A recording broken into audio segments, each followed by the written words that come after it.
and released from darkness for the prisoners, to proclaim the year of the Lord's favor and the day of vengeance of our God, to comfort all who mourn, and provide for those who grieve in Zion, to bestow on them a crown of beauty instead of ashes, the oil of joy instead of mourning, and a garment of praise instead of spirit and despair. They will be called oaks of righteousness, a planting of the Lord for the display of his splendor.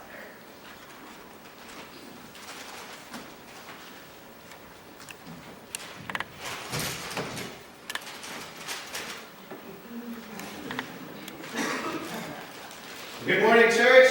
Good morning. What a great day to be in worship. And Katie, thanks so much for sharing with us. Not making me cry. But thank you for sharing your gifts with us and your talent with us. And just a reminder about her help her to go to Japan. Going on downstairs after the service. For those joining online, hello to you. Those that will watch this later, hello as well. And welcome to our Sunday service here as we worship the Lord with all splendor and might that we can muster. And today we're going to do so joyfully, as we've been talking about these previous years. Now, many of you know what's coming. For those online, I need to prep you a little bit. I have asked everyone in the church to bring a white elephant gift today. So if you think, who are these crazy people in Groveport, Ohio? You're welcome. We love you. Thanks for joining us here today. But we're going to be doing a white elephant, or my wife told me we should rename it to the White Camel gift party in just a minute. Now, before we get there, I just want to back up that we've been talking about what Jesus brings to our life this Advent season. We've been talking about the Scripture, and especially some of these prophecies in Isaiah just leading towards this Messiah that's to come. We talked about how Jesus brings hope. We talked about how Jesus can bring peace, even in really dark times. Today, we're going to talk about Jesus bringing joy. Now, before we get there, a couple things we got to just talk about is I got to tell you a story of my family. Now, of all the Christmas traditions that are the Mann family traditions, this one is probably the most unique that we do. And what we do as a family is we play bingo on Christmas Eve. And you go, why? Here's why. There's a story behind it, right? Many years ago when I was little, and even before I was born, I believe this even happened, my sister and brother were the oldest of their generation, if you will, and so the grandkids started coming along, and I told you before, we all would pack up the car and go to this wonderful place called Arkansas, right? And Arkansas, and we would go and we'd be at my grandmother's house. We'd all stay there, and my aunts and uncles would come in, all that stuff. And we'd have the cots that we'd sleep on and all that stuff. It was a small house, so we were all on top of each other for like a week. It was great, fun. And but what we would do was, of course, Christmas Eve, what happens is the kids would go, can I open one? Can I open one? Can I open one? Can I open one? And so, of course, one year the parents gave in and said, yeah, you can open one. Kids open one and go, wow, this is great. Can I open another one? Can I open another one? Can I open another one? Right? And so instead of to battle this, instead of just doing this repetitively every year, they said, okay, here's what we're going to do. You have to play bingo to win the gift. They slowed it down, right? So they got to only open one gift. You had to play bingo to get there, right? So it was just for the kids. Well, then it was kind of funny the next year.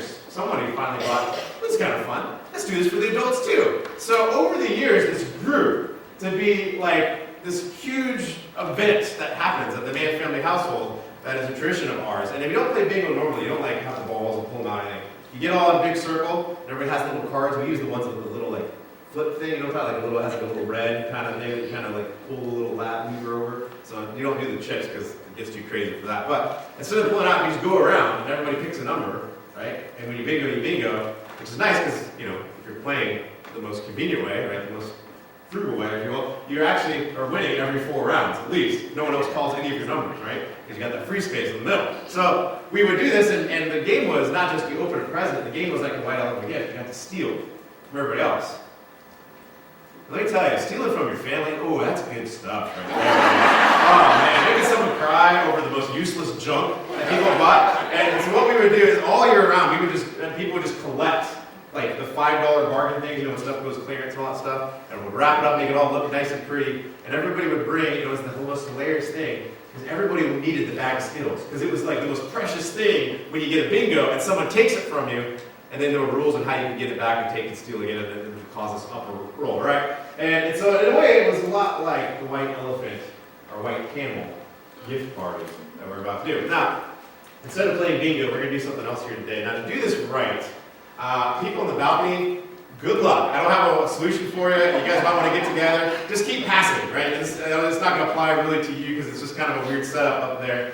People on the floor, though, ideally we'd be in a circle to do this, but we can't today. So it's going to get a little crazy. You guys cool with crazy today? All right. But this is supposed to be bringing you lots of joy, all right? But we're not going to play it bingo style. We're going to tell a story here today. Now, many of you know the story of Lefty the Elf, right? You heard Lefty the Elf? Here's the basic premise. There's a story, and in it, there are going to be words that are key markers of what you do with your package. So if you have your package, get it ready, make sure you're holding on to it. All right? Here's the key. When you hear left, you pass left. That's really complicated. When you hear right, you pass right. When you hear up, you're actually going to pass to the row in front of you. So people in the front, you're going to collect some gifts when that happens. But there's going to be a down, so you just pass it back. People in the back, when you're going to pass the gift up, you're not going to have a gift. You're going to be like, oh, where's my gift, right? So what you're going to do is just hang out for a minute. It'll eventually come back, you don't worry. When it says down, you go backwards behind you, right? And the same thing with the ends. When you go left and right, some of you are going to end up with multiple presents at some point. Hang on, the story's going to keep going. It's going to go back and all stuff. We'll see where we end up, and then we'll fix it once we get there. We'll make sure everybody gets a gift, because at some point it's going to go crazy. But it's church. So you can't just be left to the elf. You got to have something else. So I would like to tell you a story that was not recorded in the Bible. But little did you know about this. The story actually happened. You see, the Magi, who were the wise men, when they came to visit Jesus, what the Bible doesn't tell you is that they were directionally challenged. So I would like to tell you the story of the Magi going to visit Jesus after said event here today. And so here we go. So remember, left, right, up, forward, down, back. Got it? Are we good? All right, you got this. All right. As we have read in the Gospel of Matthew, when Jesus was born to us, he was visited by the Magi from the east. But what Matthew did not record was that the three Magi, Gaspar, Melchior, and Balthazar, were directionally challenged. In the far east, left of the sea,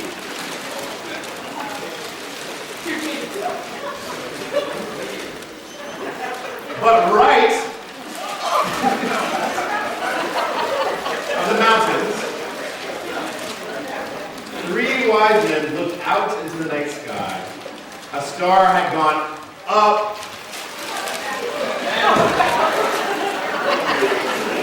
from the horizon.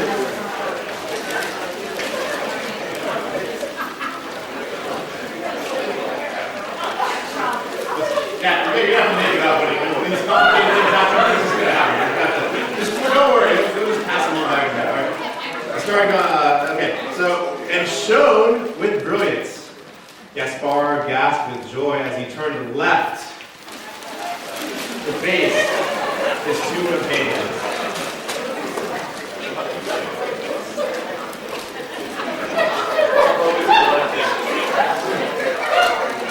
Balthazar, fetch me my hat. Sure, replied Balthazar. Where is it? It's in my left camel saddle.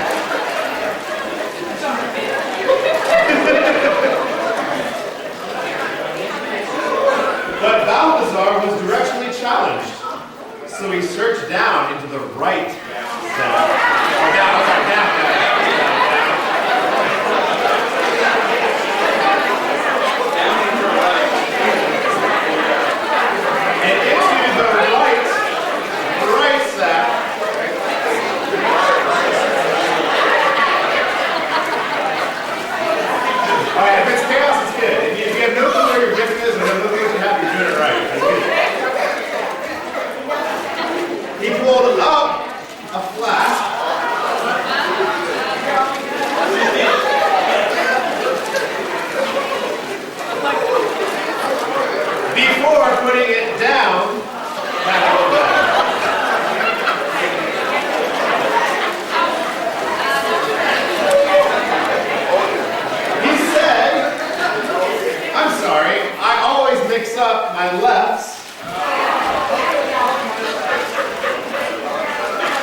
wise men walked up a hill.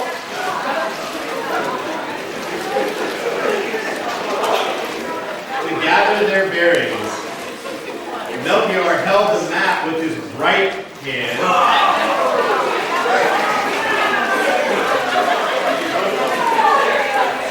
And traced the journey they were about to take up.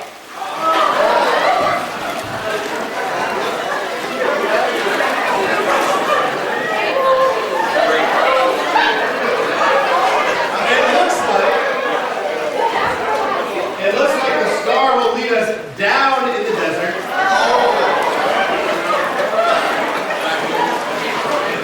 Right of the swamp. Up to the mountains.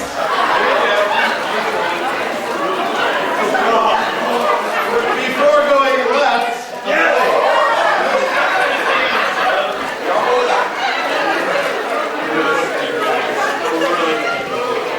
It would be quite a journey, but the wise men packed their things right.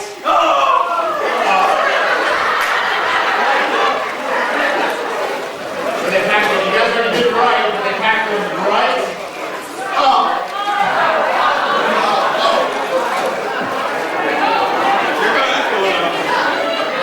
And left nothing but their tracks down on the ground.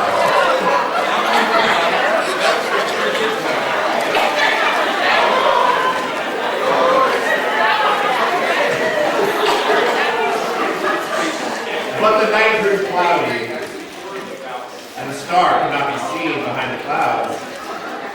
Gaspar, Melchior, and Balthazar pulled out the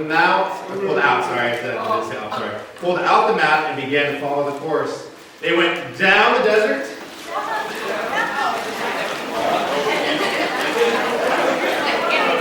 right of the swamp,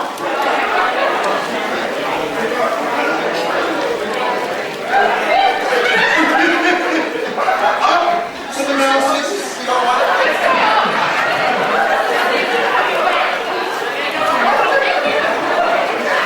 before going left of the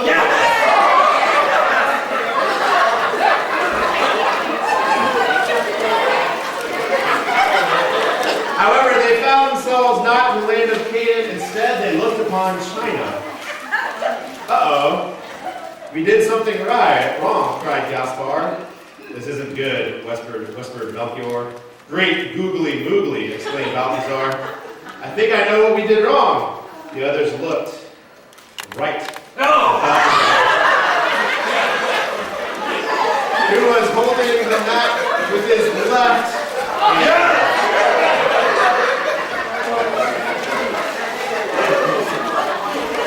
Balthazar slowly took his hand, reached down to the map, and not once, but twice, turned it left.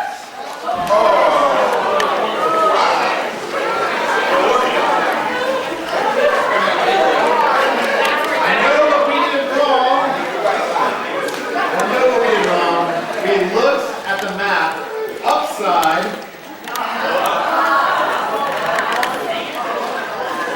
down.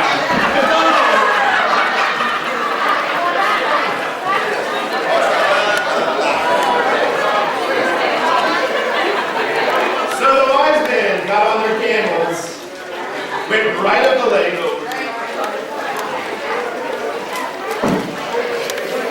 down the mountains,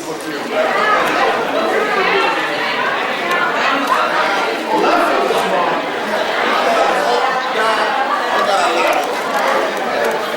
and up through the desert.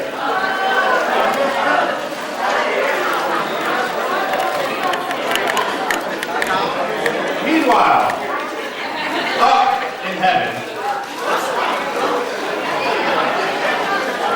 God gave a great sigh. I guess I'll have to give them a right hand.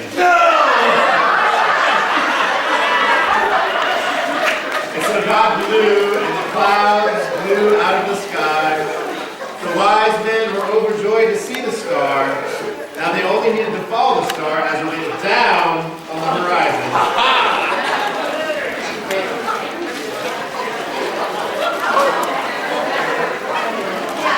So they followed it as it turned left.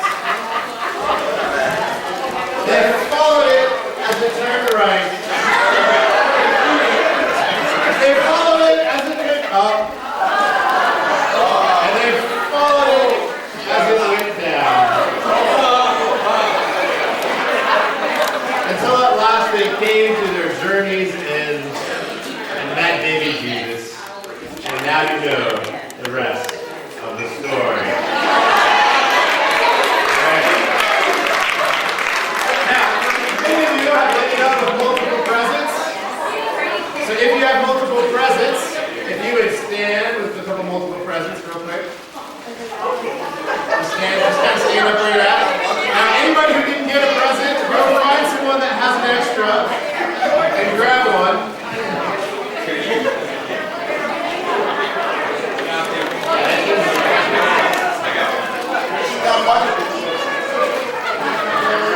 Alright, everybody get one. Everybody has one? Everybody get one? Everybody go? Alright, anybody else? Okay. Now, before we can open these, I've got to tell the story, but I didn't get to pass. I would like to pass now. So I'm going to choose someone from the congregation. I'm going to choose Mr. Larry Hilbert. Will you come exchange a gift? Larry!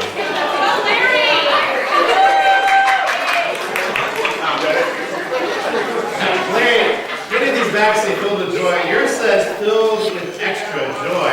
If you would do us the honors, will you be the first person to open your present here today? Oh, okay. Well, you guys got a few. Anybody else missing? You got it. Okay, it's okay. You got extra. You figured this out. Well, hold on.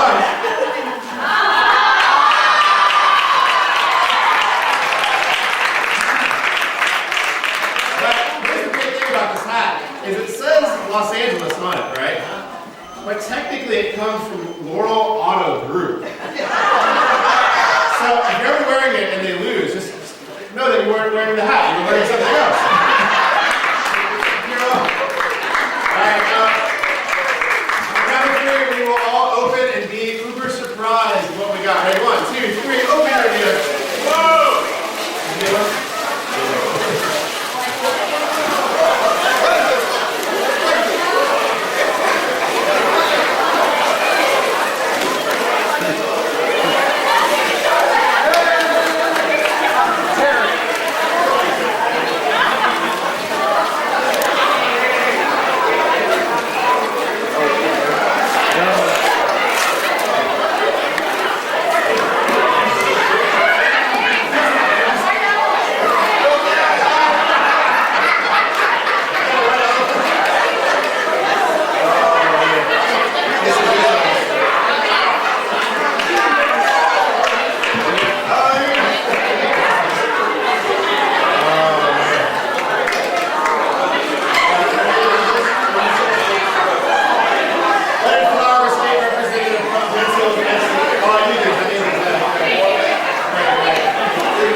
It's the fact that many of you were able to go through your house and get rid of something in your house that for some reason you had never had the willpower to get rid of it until now, right?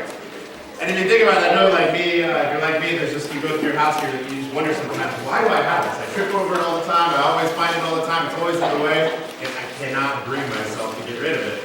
And so many of you were able to get rid of something here today. As we're here, we also want to take time to focus on Christ, because the truth is Christ has helped us get rid of something. Now, as we talk about joy for a brief moment here today, hopefully joy is one of those things that you caught here today. Hopefully, anybody had joy here today? Anybody had some joy in your life? Right. I heard some laughter, so I think it happened. So those online hopefully had a good laugh with us as well. But as we read Scripture, the Scripture reading we had this morning from Isaiah 61, it's great verses because it talks about how God's going to do a work, that there's going to be someone the Spirit of the Lord is upon, who's going to do good, who's going to preach good news to the poor, joy there. He's going to bind up the brokenhearted, some joy there. He's going to proclaim freedom to the captives. There's some joy there. He's going to release from darkness the prisoners. And he's going to proclaim the year of the Lord's favor. Now it's really interesting when you read this because you keep going on. The original hearers of this would have heard this as, hey, there are all these big powers around us, and God's going to do a work. Many of us have been carried off into captivity. Many towns have been captured. Many people are brokenhearted. Many people are literally prisoners that have been taken away to a foreign land. God's going to set them free. And so they waited for the Lord to do this work, and eventually God did do this work through history as you study the Bible, and they eventually brought the people back to Jerusalem. There was always another ruler, wasn't there? And so one day even Rome came about, and Jesus was sitting there in a synagogue one day when he was first proclaiming the message. When he got up to read from the Scripture, he chose this passage. At the end of it, he told them, today, this is fulfilled in your hearing. People didn't like that. At first, they were actually pretty impressed with it, and then they didn't end up liking what he said, because he told them, I'm not here just for you. Remember these stories of the prophets, of how they reached out to people that were your enemies. Basically, he was saying, I'm here to do the same thing. And I'm here to proclaim, not release just the captives of you from Rome, I'm here to release the captives of all peoples, to God, and to know God's favor. When you read Jesus, and you think about Jesus, and you think about what he does, one of the things about joy is you can't have joy if you have something else. And true joy, the joy that God brings into our life, the joy that's just profound and understanding, the joy that can go through almost anything that we come across, starts because Jesus is able to take something in our life that we can't get rid of. In fact, when Jesus came to this earth, he didn't just come to say hello. He didn't just come because he kind of thought it would be interesting. He didn't just come to teach us how to live, although he did that. He didn't just come to explain the Scriptures, although he did that. He came to earth to die on a cross. And he came to earth because you and I have a problem. And the problem takes joy and pushes it out of our life and throws it to the wind. And the problem that you and I have, that every person that's ever walked this face of the earth except Jesus has, is sin in our life. And the reason why this Advent story about Jesus coming into the world and being such a good story, one filled with hope, proclaiming good news to the poor, is because we have a solution to sin. Now, I know if you're here today, we hear there's lots of mixes up with the idea of sin. A lot of times we just think of sin as just, okay, God has all these rules, we break them, and God's like, really angry about it, right? Now, there's some element of truth to that, but that's not really the full story. God is brokenhearted when we hurt and injure each other. God is brokenhearted when we injure him. God is brokenhearted when we take his creation and just use it in selfish ways to our own ends. God is brokenhearted when people on the earth starve to death, when people on the earth don't have clean water, and yet we throw out so much food. God is brokenhearted when you listen to our world and see such suffering, and it's almost impossible to not play some role in it. You see, sin is one of those big things that pushes joy out of our life, and it makes room for something else called death in our life. And if we're not careful, we can be swayed by sin and its alluring temptation to go and follow until it leads to the grave. And we look up to God and we say, "Dear Lord, have mercy." The amazing story about Jesus is that he comes not only to come and take away whatever tchotchke gift you hopefully brought here today is no longer in your house, but he came to take away sin, to offer forgiveness for that sin. And he came not only to take away that sin, but to restore you to God's presence, to restore you and us to one another, and to restore us to the people that are supposed to be the image bearers of God on this planet. And that is the story of joy. Jesus, when he looked at us, he wasn't just thinking of literal prisoners, although that's certainly true. He was thinking about those who've been imprisoned by sin. He wasn't just talking about darkness that people had chosen. He's talking about darkness that now owned them. When he talked about the poor, he wasn't just talking about those who were monetarily unwealthy. He was talking about each of us. No matter what we think we have nothing until God comes into our life. And so this joy that we share with each other through gift giving and having fun and laughing, Jesus celebrates. The joy that we have when we come together around the family and we love each other, Jesus celebrates. The joy when we have, we come to church, and be with the people of God, and proclaim God's message. Christ celebrates and enjoys. As you go about your Advent season, make room for joy in your life. And one answer to that is coming to Christ and allowing Him to take the sin from your life. Let's pray. Lord, as we're here today, we thank you so much for your love. We thank you so much for the people that you have made us to be. And God, we remember that only on our own accord we could try as hard as we want, but we can never wash away the blemishes that are upon stains upon our souls. But God, through the work of the cross, through the work of your resurrection, you have bought us back from death. And we are no longer owned by the dark forces of this world, but we are owned by you. And God, that brings us joy. You're able to transform us, to not only take sin and forgive us of sin, but to transform our character, to make us be a people whose only heart's desire is to love you and love others. And so God, take away our sin once again here today. Make room in our life, not only for hope, not only for peace, but for joy. Help us to celebrate what we've never celebrated before. We not only continue to worship you in the service, but with our lives and our hearts. Amen.